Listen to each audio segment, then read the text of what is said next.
Hello दोस्तों, आज मैं सोशल साइंस यानी कि इकोनॉमिक्स लेकर आया हूँ। इकोनॉमिक्स का पहला चैप्टर, ठीक है, जो है आपको अर्थव्यवस्था एवं इसके विकास की इतिहास।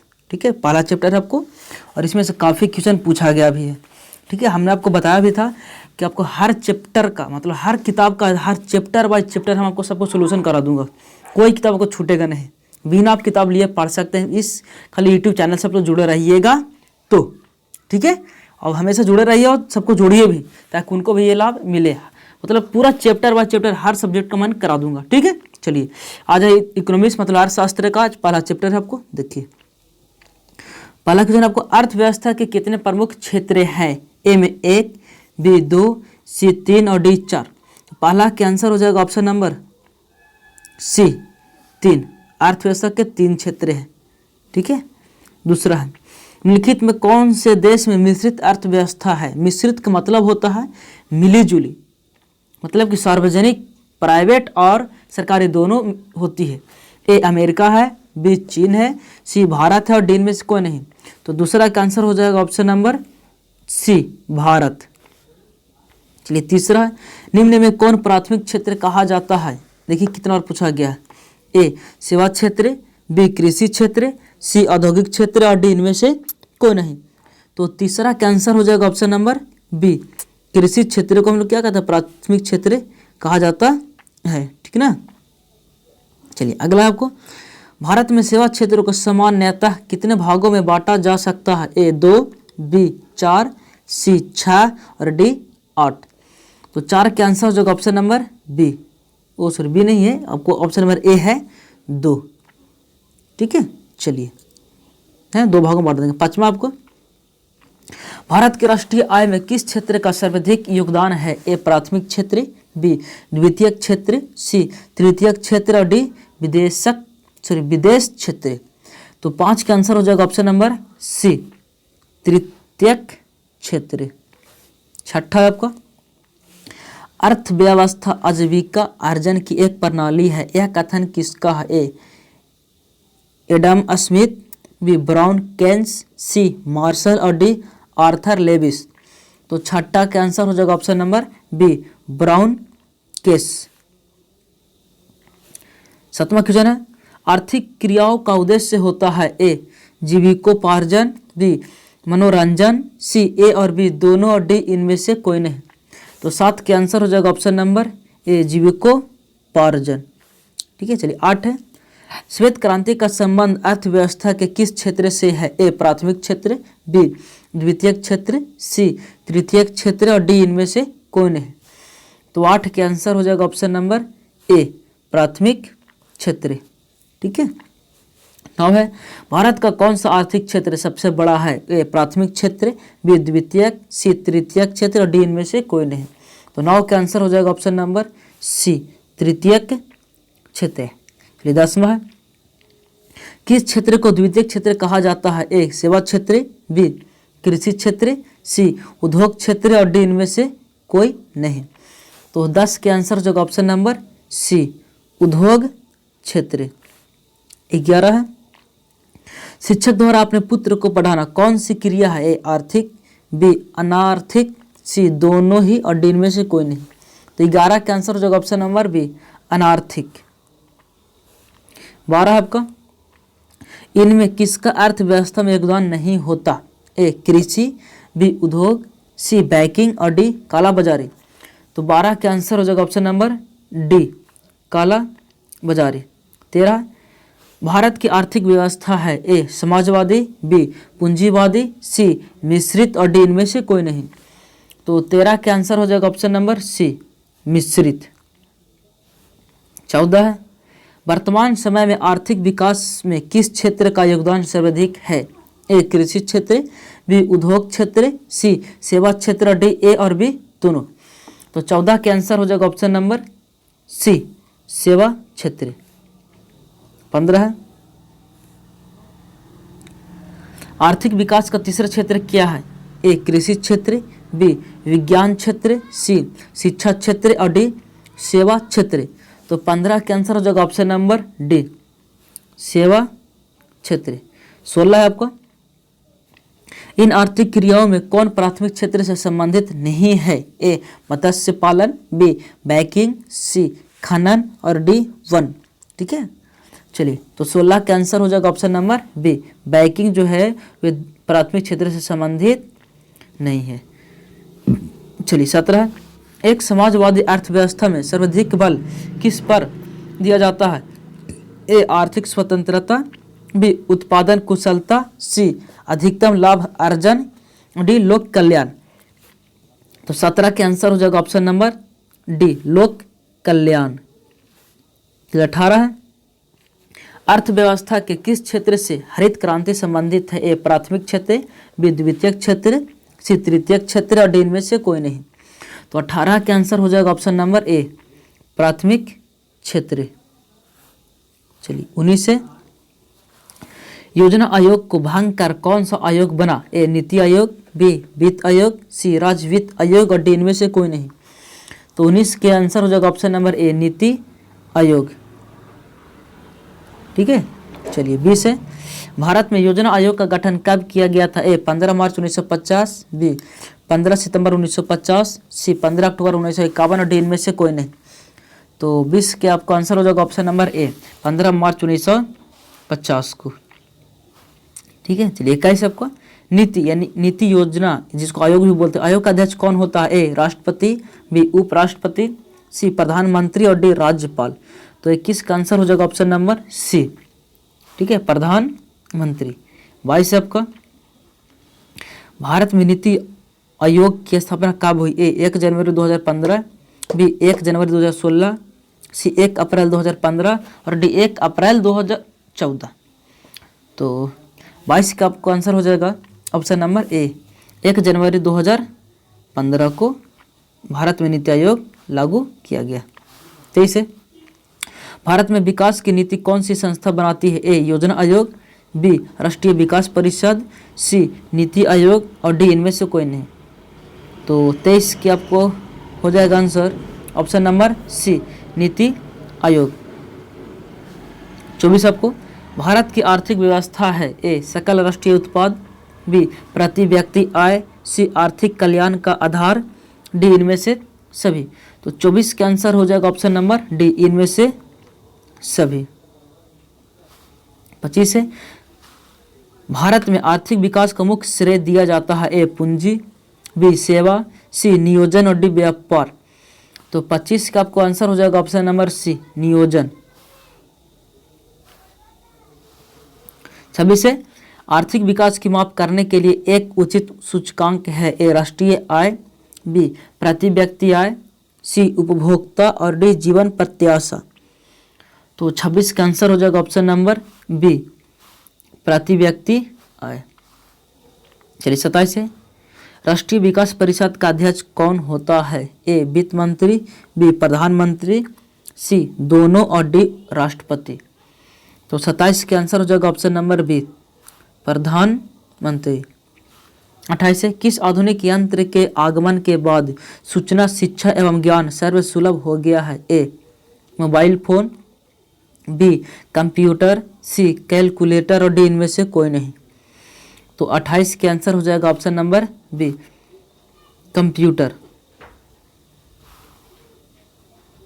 29 है, जनसंख्या वृद्धि से आर्थिक विकास की गति ए तीव्र हो जाती है, बी मंद हो जाती है, सी सामान्य रहती है, डी कुछ भी नहीं होता। तो 29 के आंसर हो जाएगा ऑप्शन नंबर बी मंद हो जाती है। ठीक है, चलिए 30 आपको समावेशी विकास से जीवन स्तर ऊंचा होता है? ए कुछ लोगों का, बी समाज के कुछ वर्गों का, सी समाज के सभी वर्गों का, डी इनमें कोई नहीं। तो 30 के आंसर हो जाएगा ऑप्शन नंबर सी समाज के सभी वर्गों का। ठीक है, चलिए 31 आपको 12वीं पंचवर्षीय योजना की अवधि क्या है? ए 2012 से 2017, बी 2007 से 12, सी 2009 से 2014 और डी में 2006 से 2011। तो आपको 31 के आंसर हो जाएगा ऑप्शन नंबर ए 2012 से 2017 था। ठीक है, चलिए 32 है, सामान्यतः किस देश के विकास का स्तर किस आधार पर निर्धारित किया जाता है? ए प्रति व्यक्ति आय, बी साक्षरता दर, सी स्वास्थ्य की स्थिति और डी इनमें से सभी। तो 32 कब का आंसर हो जाएगा ऑप्शन नंबर डी, इनमें से सभी। सभी चीज़ अच्छा रहेगा तो उसका प्रति व्यक्ति का क्या होता है, निर्धारित की जाती है कि कितना ऊपर या नीचे है। ठीक है, 33 है। प्रथम पंचवर्षीय योजना शुरू हुई कब हुई थी? ये 1948, 1950, 1951, 1952। तो 33 का आंसर हो जाएगा ऑप्शन नंबर सी, 1951 को हुआ था, है ना। 34 आपका 11वीं पंचवर्षीय योजना की अवधि क्या है? 2008 से 2013, 2006 से 2011, 2009 से 14 और 2007 से 2012। तो 34 के आंसर हो जाएगा ऑप्शन नंबर डी, 2007 से 2012। 35 राष्ट्रीय विकास परिषद का गठन कब हुआ था? ए 1950, बी 1951, सी 1952 और डी इनमें से कोई नहीं। तो 35 का आपको आंसर हो जाएगा ऑप्शन नंबर सी, 1952। 36 है। आर्थिक विकास संबंधित है ए परिमाणात्मक परिवर्तन से, बी गुणात्मक परिवर्तन से, डी ए और बी दोनों से और डी इनमें से कोई नहीं। तो 36 के आंसर हो जाएगा ऑप्शन नंबर सी, है ना, ए और बी दोनों। 37 आपका भारतीय योजना आयोग के प्रथम अध्यक्ष कौन थे? ए मोरारजी देसाई, बी लाल बहादुर शास्त्री, सी पंडित जवाहरलाल नेहरू और डी राजीव गांधी। तो 37 का आंसर जो ऑप्शन नंबर सी, पंडित जवाहरलाल नेहरू। 38 आपको निम्न में से कौन बीमारू राज्य है? ए बिहार है, बी मध्य प्रदेश, सी उड़ीसा, डी इनमें से सभी। तो 38 का आंसर हो जाएगा ऑप्शन नंबर डी, इनमें से सभी क्या बीमारू राज्य है। चलिए 39 आपको बिहार में मानव विकास को कौन सा रूप दिया गया है? ए जन आंदोलन, बी व्यक्तिगत आंदोलन, सी सामाजिक आंदोलन, डी पारिवारिक आंदोलन। तो 39 का आंसर हो जाएगा ऑप्शन नंबर ए, जन आंदोलन। 40 है। इनमें कौन आधारभूत संरचना नहीं है? ए उद्योग, बी पानी, सी बिजली और डी सड़क। तो 40 का आंसर हो जाएगा ऑप्शन नंबर ए, उद्योग। 41 है। प्रथम मानव विकास रिपोर्ट किसके निर्देशन पर तैयार की गई थी? ए अभिजीत विनायक बनर्जी, बी अमर्त्य सेन, सी महबूब उल हक और डी इनमें से कोई नहीं। तो 41 का आंसर हो जाएगा ऑप्शन नंबर सी, महबूब उल हक के आधार पर यह किया गया था। ठीक है, ठीक है। चलिए 42 है। मानव विकास सूचकांक में भारत का क्या स्थान है? ए 126, 127, 129, 128। तो 42 के आंसर हो जाएगा ऑप्शन नंबर ए, 126। 43 आपका पहला मानव विकास सूचकांक किस अर्थशास्त्री ने तैयार किया था? ए प्रो अमर्त्य सेन ने, बी महबूब उल हक ने, सी डॉक्टर मनमोहन सिंह ने, डी इनमें से कोई नहीं। तो 43 के आंसर हो जाएगा ऑप्शन नंबर बी, महबूब उल हक ने। 44 है। मानव विकास के मामले में सर्वोच्च राज्य है? ए गुजरात, बी पंजाब, सी केरल और डी कर्नाटक। तो 44 के आंसर हो जाएगा ऑप्शन नंबर सी, केरल। ठीक है। चलिए 45 आपको भारत में पहला मानव विकास रिपोर्ट जारी हुआ? ए 2002 में, बी 2003 में, सी 2004 में और डी 2005 में। तो 45 के आंसर हो जाएगा ऑप्शन नंबर ए, 2002 में। 46 आपको भारत की प्रति व्यक्ति आय कितनी है 2004 के अनुसार? ठीक है। ए 22,000 प्रति वर्ष, बी 16,000 रुपया प्रति वर्ष, सी 28,000 रुपया प्रति वर्ष और डी 25,000 रुपया प्रति वर्ष। तो 46 के आंसर जो ऑप्शन नंबर सी, 28,000 रुपया प्रति वर्ष। 47 है। इनमें से कौन गैर आर्थिक आधारभूत संरचना का घटक है? ए संचार, बी वित्त, सी शिक्षा, डी यातायात। तो 47 के आंसर हो जाएगा ऑप्शन नंबर सी, शिक्षा। 48 है आपको निम्न में से कौन आर्थिक आधारभूत संरचना का घटक है? ए वित्त, बी शिक्षा, सी स्वास्थ्य और डी नागरिक सेवाएं। तो 48 के आंसर हो जाएगा ऑप्शन नंबर ए, वित्त। 49 है।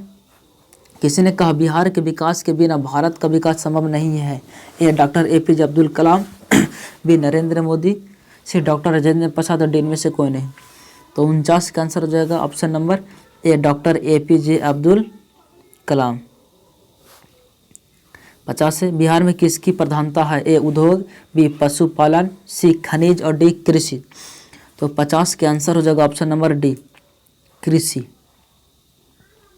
चलिए 51 है आपको, भारत की जनगणना 2011 के जनगणना के अनुसार कितनी है? ए 115.08 करोड़, बी 120.04 करोड़, सी 121.02 करोड़ और डी में है 119.05 करोड़। तो 51 का आपको आंसर हो जाएगा ऑप्शन नंबर सी 121.02 करोड़। ठीक है, चलिए 52 है आपका, वर्तमान में बिहार की साक्षरता दर कितनी है? ए 59.68%, बी 73.39%, सी 69.68% और डी 68.39%। तो 52 का आपको आंसर हो जाएगा ऑप्शन नंबर बी 73.39%। चलिए 53 है, बिहार राज्य में लोगों की आजीविका का मुख्य आधार है? ए उद्योग है, बी कृषि है, सी लघु एवं कुटीर उद्योग है, डी इनमें से सभी है। तो आपको 53 के आंसर हो जाएगा ऑप्शन नंबर बी, कृषि।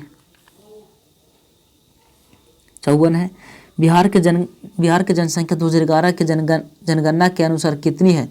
ए 10,25,04,280, बी में है 10,10,15,637, सी में है 10,38,04,637 और डी में है 10,25,04,600। तो आपको 54 के आंसर हो जाएगा option number C 10,38,04,637। Option number C हो गया।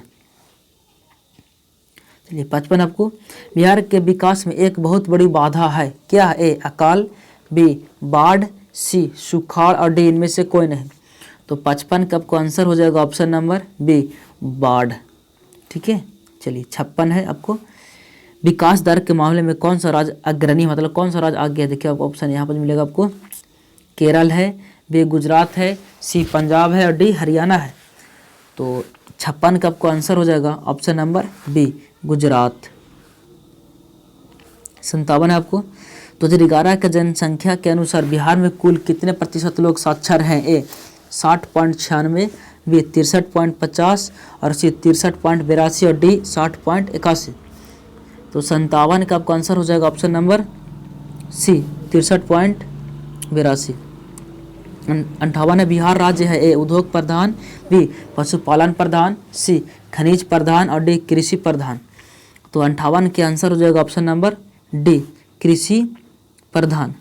59 आपको, निम्न में से कौन पिछड़ा राज्य है? ए पंजाब, बी हरियाणा, सी महाराष्ट्र और डी बिहार। तो 59 का आंसर हो जाएगा ऑप्शन नंबर डी, पिछड़ा राज्य कौन है? बिहार है। ठीक है, 60 है, किस अर्थशास्त्री ने कहा कि गरीबी कैंसर रोग की तरह है? ए मार्शल, बी कुजनेट, सी आर्थर लेविस और डी ब्राउन। ये भी आपको क्वेश्चन पूछा गया है। ठीक है, तो 60 के आंसर हो जाएगा ऑप्शन नंबर बी, कुजनेट ने। ठीक है, चलिए 61 है आपको, केंद्रीय सांख्यिकी संगठन NCSO ने बिहार का वर्तमान विकास दर कितना मात्रा माना है? ये 11%, बी 11.5%, सी 11.03% और डी 12.03%। तो 61 का आंसर हो जाएगा ऑप्शन नंबर सी, 11.03%। चलिए 62 है, कृषि जनित उद्योगों के विकास से किस राज्य का विकास किया जा सकता है? ए बिहार, बी पंजाब, सी केरल और डी पश्चिम बंगाल। तो 62 के आंसर हो जाएगा ऑप्शन नंबर ए, बिहार। 63 आपको, मानव की न्यूनतम आवश्यकता क्या है? ए रोटी कपड़ा और मकान, बी रोटी फल और सब्जी, सी कपड़ा रोटी और सब्जी, डी तेल। 63 का आंसर हो जाएगा ऑप्शन नंबर ए, रोटी कपड़ा और मकान ही जरूरत होती है। ठीक ना। चलिए 64 आपको, गरीबी रेखा के नीचे रहने वाले शहरी लोगों की कैलोरी की मात्रा होती है 2100 कैलोरी, बी 2250 कैलोरी, सी 2000 कैलोरी, डी इनमें से कोई नहीं। तो 64 का आंसर हो जाएगा ऑप्शन नंबर ए 2100 कैलोरी। 65 आपको, ग्रामीण क्षेत्र में रहने वाले लोगों को कैलोरी की मात्रा होती है ए 2400 कैलोरी, बी 2500 कैलोरी, सी 2350 कैलोरी, इनमें से कोई नहीं। ठीक है, वो गरीबी रेखा के नीचे था, ये ग्रामीण क्षेत्र में रहने वाले। ठीक है, जो में अंतर है 65 का कौन सा है, ए 2400 कैलोरी। लास्ट क्वेश्चन है आपको आगे 66, नरेगा में मजदूरों को वर्ष में कितने दिनों काम की गारंटी दी गई है, ए 75 दिन, बी 80 दिन, सी 100 दिन और डी में 120 दिन। तो 66 का आंसर हो जाएगा ऑप्शन नंबर सी 100 दिन। ठीक है, तो आज का वीडियो खत्म हो गया, यहीं 66 क्वेश्चन था, पहला चैप्टर का अर्थशास्त्र का है। अगर आपको अच्छा वीडियो लगे तो लाइक शेयर जरूर कीजिएगा और अपने दोस्तों को जरूर बताइएगा, ताकि उनको भी इतना chapter by chapter her syllabus का, हर सब्जेक्ट का उनको मिल पाए। ठीक है, ताकि वो अपना रिजल्ट या मार्क्स जो है अच्छी कवर कर पाए। ठीक है, चलिए तो आज का वीडियो यहीं समाप्त करते हैं। जय हिंद, जय भारत।